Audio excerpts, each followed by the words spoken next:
This is Arkies in the Beltway, a look at national politics and the Arkansans influencing the discussions. I'm Alex Thomas, Washington correspondent for the Arkansas Democrat-Gazette, reporting from the nation's capital. Thank you for joining us for this episode of Arkies in the Beltway for the week of January 21st, 2024. Presidential candidates are making their final pitches to voters in New Hampshire, hoping to win this Tuesday's primary in the Granite State. One of those not making their stand, former Arkansas Governor Asa Hutchinson. The two-term governor suspended his presidential campaign last Tuesday after finishing sixth in the Iowa caucuses. Hutchinson spoke with the Arkansas Democrat-Gazette while traveling through Kansas City, Missouri, en route back home. He says his campaign was always fighting an uphill battle, but notes he lasted longer than some other Republicans, such as former Vice President Mike Pence and former New Jersey Governor Chris Christie, both of whom dropped out before the caucuses. Our persistence and strength of messaging helped us to get to Iowa and be in the final six that was on the ballot or participating in the caucus. Hutchinson launched his presidential campaign last April with a thorough political resume, including time spent as a U.S. attorney, a member of the House of Representatives, and part of President George W. Bush's administration. Yet Hutchinson failed to gain a foothold in a modern Republican Party dominated by former President Donald Trump. Hutchinson agreed with the Trump administration's policies, but he separated himself from Trump as the latter pushed false claims surrounding his loss in the 2020 presidential election. Hutchinson later called the January 6th insurrection at the U.S. Capitol a disqualifying condition preventing Trump from holding public office again. The former governor's stance on Trump has not changed. He has made the Republican Party, into Donald Trump's image, and that is driven by ego, and it is driven by his grievances. Policies of grievance and anger is really not a policy. Hutchinson only made the first Republican presidential debate and struggled to reach 1% in early state and national polls. Andrew Dowdle is a University of Arkansas professor whose work focuses on national politics and presidential elections. He says Hutchinson's move to end his White House bid seemed inevitable. He had bet that there was kind of a larger niche out there in terms of Republicans who were more traditional Republicans, who were conservative on economic issues at the same time as being conservative on moral and social issues, kind of the George W. Bush coalition of 2000 and 2004. The Democratic National Committee mocking Hutchinson after he ended his campaign. The DNC released a statement saying, quote, "This news comes as a shock to those of us who could have sworn he had already dropped out." That resulted in an apology from the White House, Press Secretary Karine Jean-Pierre, last Wednesday. The president knows him to be a man of principle who cares about our country and has a strong record of public service. This morning, the chief of staff here, Jeff Zients, called the governor to convey this and apologized for the statement that did not represent the president's views.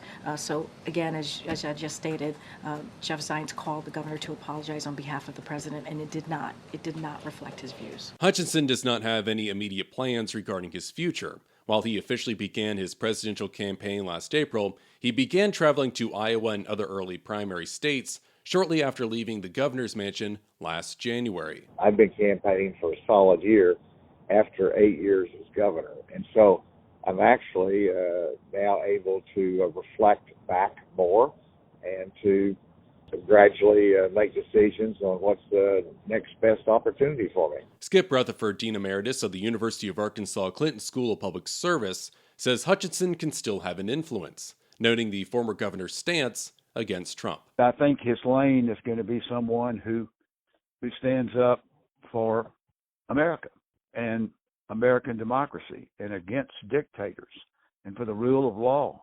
There are going to be people out there who are going to want to hear that voice. Trump enters the New Hampshire primary as the favorite based on polling, with former United Nations Ambassador Nikki Haley and Florida Governor Ron DeSantis taking their shots at the former president.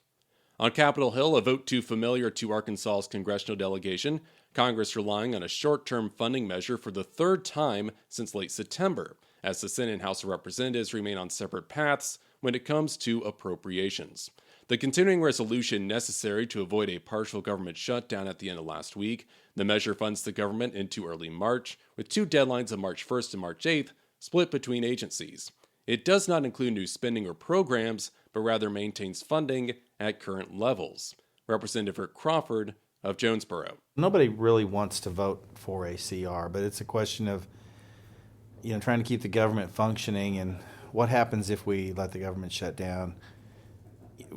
It creates a lot of, second, third, fourth order effects that we want to avoid. Both the Senate and House overwhelmingly approved the continuing resolution before leaving the U.S. Capitol. In the Senate, Senators John Boesen of Rogers and Tom Cotton of Little Rock supported the funding measure. In the House, Representatives French Hill of Little Rock and Steve Womack of Rogers joined Crawford in support, Representative Bruce Westerman of Hot Springs voting in opposition.